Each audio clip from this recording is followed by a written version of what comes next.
Before getting into the deeper analysis, here's a brief recap of what this script explores.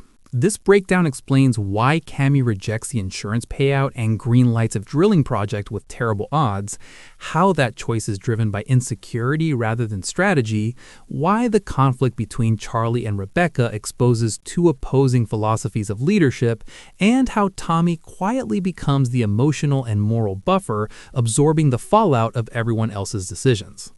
I just don't have anybody else that I can talk to about it.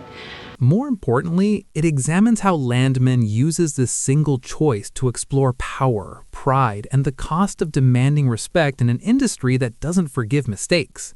From the outside, Cami's decision to drill looks irrational, even reckless, and that's exactly how the show wants it to feel. Tommy, Nate, and Rebecca are not villains for pushing the insurance payout. They're the only people in the room acting like professionals who understand risk management. The payout option is clean, defensible, and career-saving. It protects investors, stabilizes the company, and prevents a low-probability gamble from becoming a high-profile failure. In any traditional corporate environment, this wouldn't even be a debate. But Landman isn't interested in traditional logic. It's interested in what happens when emotional wounds collide with real authority. Cami has already shaken hands with Dan, and in this world, a handshake isn't just a deal, it's a statement of self-worth. Backing out doesn't just mean losing money or face. It means reinforcing the idea that she's provisional, replaceable, and only tolerated because of her late husband's legacy. That's the psychological pressure driving everything that follows. You and I know that that company died when her husband died. This is why Cami doesn't turn to Rebecca for reassurance. Rebecca represents structure, containment, and damage control. She would give Cami a plan that makes sense on paper, but feels like another layer of protection Cami didn't ask for.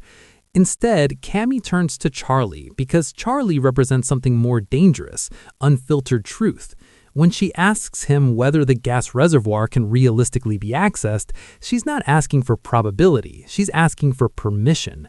Charlie's answer is careful but fatal. He says there's a chance, even if it's extremely slim. In that moment, the decision is effectively sealed.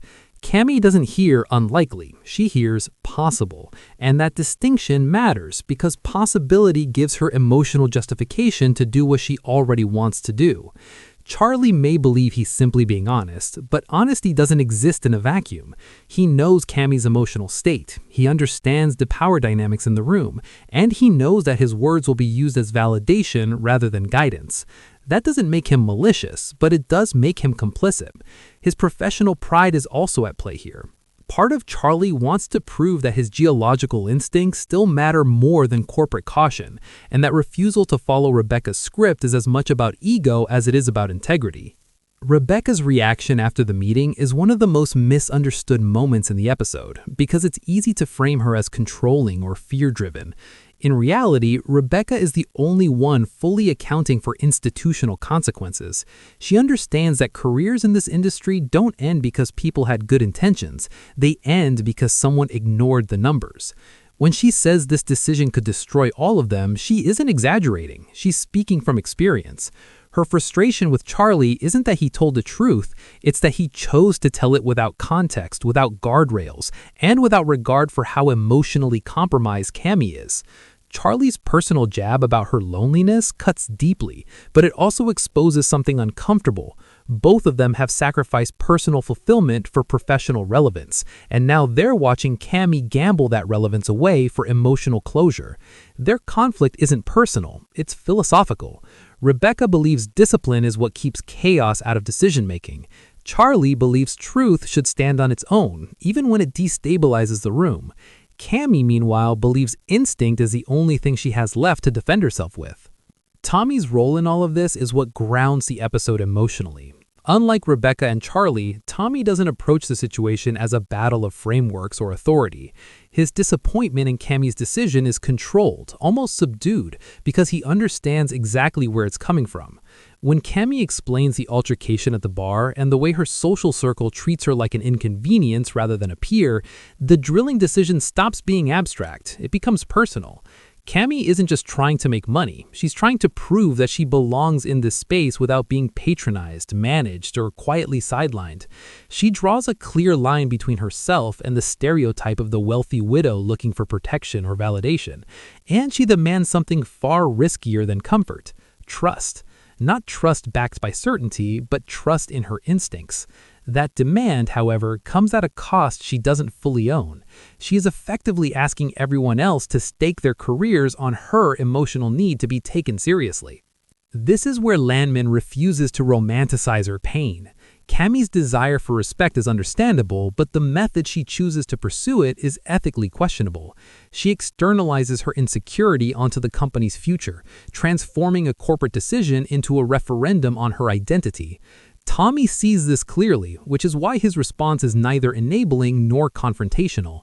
He doesn't tell her she's right, but he also doesn't invalidate her experience. Tommy understands something the others don't. Denying her this choice outright wouldn't save her. It would break her in a quieter way. His promise to try his best to make the drilling work isn't blind loyalty, it's emotional labor. Tommy doesn't prevent bad decisions. He absorbs them, survives them, and tries to mitigate the fallout afterwards. That's his role in the ecosystem of this show. When Tommy goes to Dan's office, the tone shifts dramatically. The emotional justifications are stripped away, and the financial reality is laid bare. Tommy explains exactly what drilling will do to Dan's money, forcing the consequences into the open. This scene matters because it shows that Tommy isn't delusional or naive. He understands the risk perfectly. His call to Nate afterwards is telling because it's one of the few moments where Tommy openly admits his lack of control. All of his hopes now rest on Dan being able to persuade Cami to reconsider, not through authority, but through reason. And that's the tragedy of it. No one can force Cami to stop. If she backs down, it has to be her choice, or it will only reinforce the narrative she's trying to escape. The power she's fighting for also traps her. The arrival of Cheyenne at Tommy's house might seem like a tonal shift, but it's actually a thematic counterweight. Nate's confusion mirrors the audience's sense of whiplash, but the point is clear. While executives gamble with millions to soothe pride and insecurity, Cheyenne quietly commits to doing her job properly. She takes online lessons, puts in the effort, and treats Thomas's physical therapy with seriousness and respect. Thomas's excitement is pure and unguarded, grounding the episode in something tangible. It reminds us that the consequences of these high-level decisions don't stay in boardrooms. They ripple outward, affecting people who have no say in them. That contrast is deliberate. Landman is constantly juxtaposing massive corporate risks with intimate human moments to show how disconnected decision-makers can become from the lives their choices impact. By the end of the episode, it's clear that Cami greenlighting the drilling project isn't meant to be seen as brave or foolish in isolation. It's meant to be seen as human, and that's what makes it dangerous. Her need to be respected pushes her into a position where she mistakes risk-taking for leadership and conviction for competence.